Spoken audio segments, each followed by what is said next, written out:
I'm Dr. Nandini Murali. I live in Madurai, which is in the south of India. I lost my husband, Dr. Murali, to suicide 4 years back. Until this happened to me, suicide was something very remote. It could happen to others, it could happen to other people in other families, but not to me, not in my family. Much of my professional life, I've been advocating for people from very marginalized communities. I used to think I sort of, got stigma very well.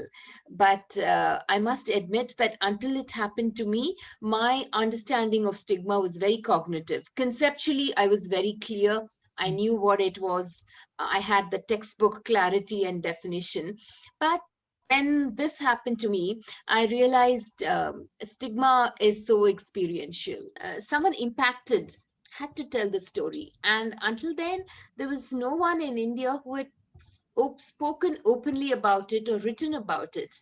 My dad's younger brother, who lives in the US, on the day of the tragedy, he said, whenever you're ready for it, I think you should tell your story, simply because it will sort of give others the courage that when the unthinkable happens, what do you do? How do you take responsibility for rebuilding your life? So he actually sowed the seeds of the book, I think, on the first day of the tragedy, though it took me a year to start writing the book.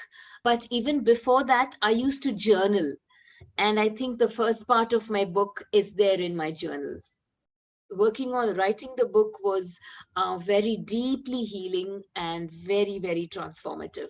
I suppose it would have been re-traumatizing if, someone took over the narrative. I sort of owned the decision to tell my story on my terms. I was very, very clear about refusing to play the victim card because it sort of helped me own my power. And I was telling the story from a very empowered space. The spirit of the survivor, who not only survives but also thrives.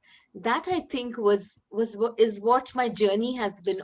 I was very, very clear that the tragedy does not define me, limit me, or minimize me in any way. It's a huge part of who I am today, but it's just a part of who I am. It's incredible the kind of resonance the book is having across readers. People who've lost a loved one to suicide instantly connect with the book. Almost every day, I get an email from them saying how much this book has helped them to sort of, move forward through the loss. The other thing which has surprised me is even those who've not had a loss experience, those who've not had an attempt experience, they are connecting with it at a very visceral level, and that for me is a delightful surprise, if I may say so. It's really sort of opened their eyes to this very, very important issue. The tragedy is a takeoff point for the book, but I think the book is not about my husband. It's about how I rebuilt my life. So, in a sense, I felt I was also speaking on behalf of many people who've lost a loved one to suicide, not only in India, but across the world. So, it just filled me with a collective sense of responsibility.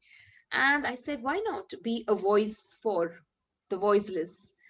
It's time for a very unheard story and an unheard voice to be heard loud and clear in the public domain.